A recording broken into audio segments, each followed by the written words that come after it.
ringraziare Orlandino che mi ha preso a Figliani, ma si dice da noi, e lo ringrazio di cuore.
di allegria.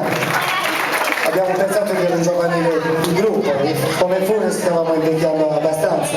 Quindi finisco di presentare Eliseo Magia, lo conoscete tutti. Io sarei suo padre, però ora mi vince perché avete visto come scazzotta bene il tamburello, e vado picchia è così uguale, non è che Eliseo che suona un po' sto solito, launese e percussione. Il maestro Bruno Cametta da Musiche, unico nel suo genere, se non esisteva lo dovevamo inventare, davvero. È il vero mago dei musei con la sua fisarmonica.